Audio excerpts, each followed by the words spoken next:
अब बड़ा सवाल यह कि पूरी दुनिया में, खासतौर पर हमारे देश में, इतना पानी अचानक क्यों बरसने लगा। कहीं पिछले 70 साल में तो कहीं पिछले 40 साल में इतनी बारिश नहीं हुई, बारिश से इतनी तबाही नहीं हुई। ये तबाही क्यों हो रही है, ये विनाश क्यों है? इसके दो मेन कारण हैं। पहला क्लाइमेट चेंज और दूसरा शहरों का अनप्लैन्ड अंधाधुंध डेवलपमेंट। पहले क्लाइमेट चेंज को समझते हैं। पिछले 10 साल से वैज्ञानिक बार बार चेतावनी दे रहे हैं, रेड अलर्ट का सिग्नल दे रहे हैं कि सबको मिलकर ग्लोबल वार्मिंग को रोकने की कोशिश करनी चाहिए, पर उनकी बात कम लोग सुनते हैं। साइंटिस्ट कहते हैं कि अगर गर्मी बढ़ेगी तो ज्यादा बारिश होगी, बाढ़ आएगी, तबाही होगी, इसे कोई नहीं रोक सकता।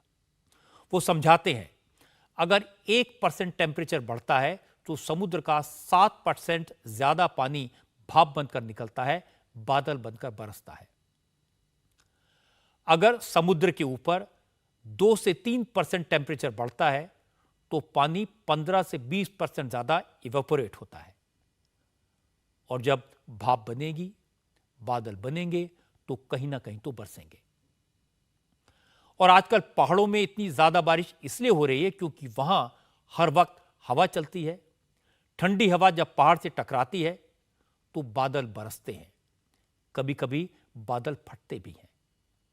इसीलिए हिमालय के फुटहिल्स में, वेस्टर्न घाट के फुटहिल्स में आजकल इतनी ज्यादा बारिश देखने को मिल रही है।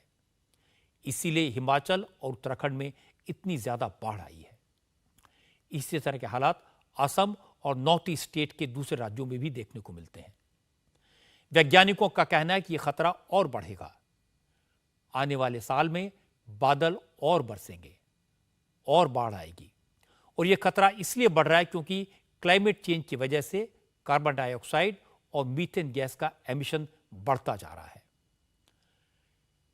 इस वक्त का जो एस्टिमेट है उसके मुताबिक 2050 तक साउथ एशिया में आज के मुकाबले 14 गुना ज्यादा हीट वेव फेस करनी होगी।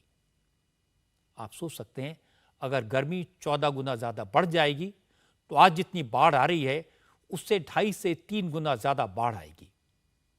आज जितने साइक्लोन, जितने तूफान आते हैं उससे 4 से 5 गुना ज्यादा साइक्लोन की सिचुएशन फेस करनी पड़ सकती है।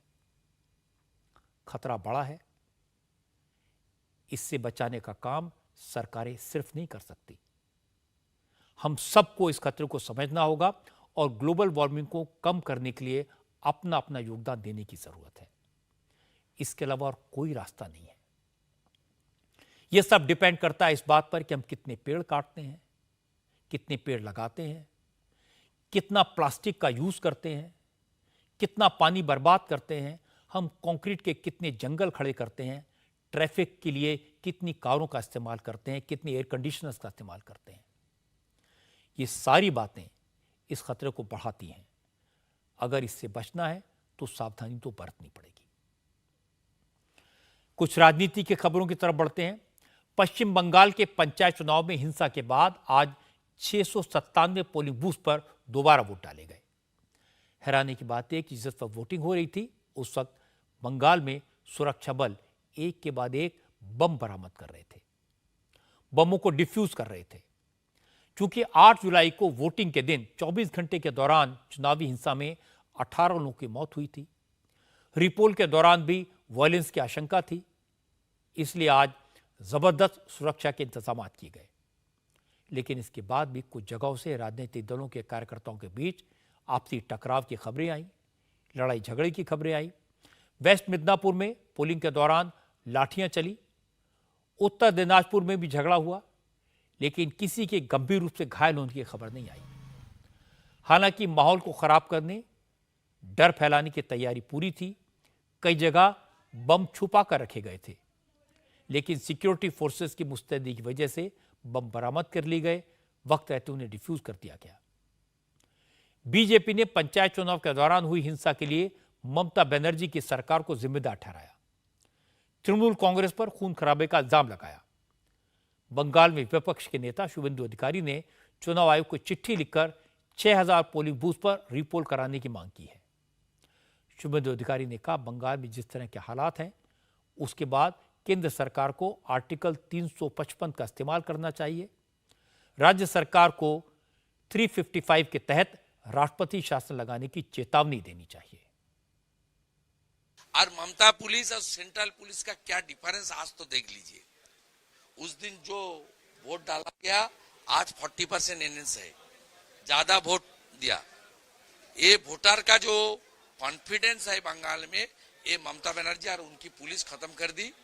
इसलिए सेंट्रल पुलिस का मांग केवल भाजपा का नहीं है, जन जन की, आम जनता की भी है। अभी टाइम आ गया है 355 के लिए आप रिकमेंडेशन कीजिए। मैं यही आवेदन हमारी कॉन्स्टिट्यूशनल कस्टोडियन ऑनरेबल गवर्नर के पास है। बीजेपी पंचायत चुनाव में हुई हिंसा की अनदेखी के मूड में नहीं है। बीजेपी अध्यक्ष जेपी नड्डा ने रविशंकर प्रसाद की अगुवाई में 4 मेंबर्स की कमेटी को बंगाल भेजने का फैसला किया है, जो बंगाल के हिंसाग्रस्त इलाकों का दौरा करके अपनी रिपोर्ट सौंपेगी। लेकिन तृणमूल कांग्रेस के नेताओं का दावा है कि बंगाल को बदनाम करने के लिए बीजेपी हिंसा करवाती है और उसके बाद शोर मचाती है।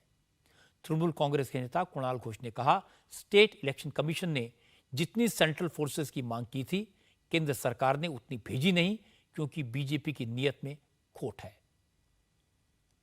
हमारा कमीशन वो तैयार करेंगे उनका लिस्ट, और उनको भेजना है उनका force.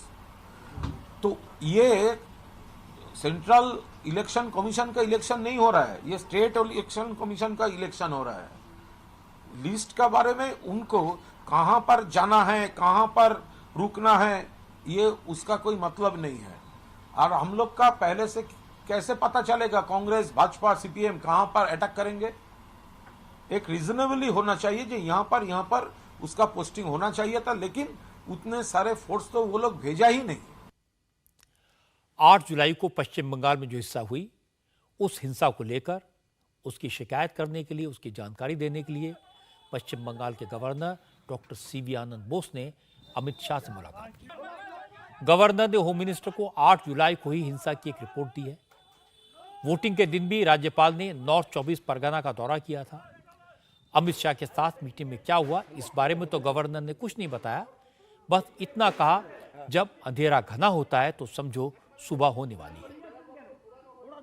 The darkest hour is just before dawn. There will be light at the end of the tunnel.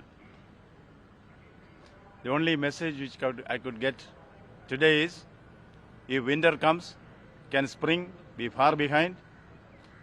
Good will happen in the days to come. अब ये बात तो सही है कि बंगाल के पंचायत चुनाव में हिंसा होगी, ये सब पहले से जानते थे, इसलिए इसे रोकने के कदम भी पहले उठाए जाने चाहिए थे।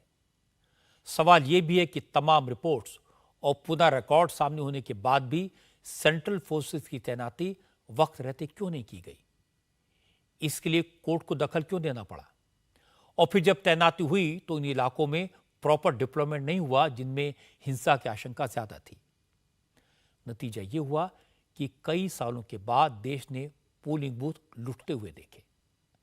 लोग बूथ में बैलेट बॉक्स छीनकर बैलेट पेपर पर धड़ाधड़ अपनी पार्टी का ठप्पा लगाते हुए दिखाई दिए।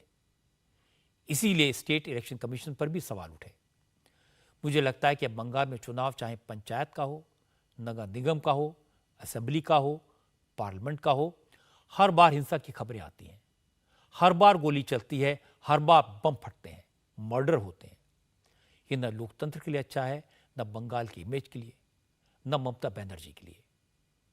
ममता बनर्जी को सोचना चाहिए कि वो वामपंथ के शासक के दौरान इसी तरह की हिंसा के खिलाफ लड़कर आई थी।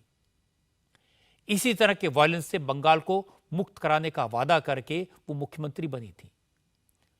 उन्हें बंगाल के लोगों से किए गए इस वादे को याद करना चाहिए और कोशिश करनी चाहिए कि इलेक्शन के वक्त में इस तरह के वायलेंस ना हो।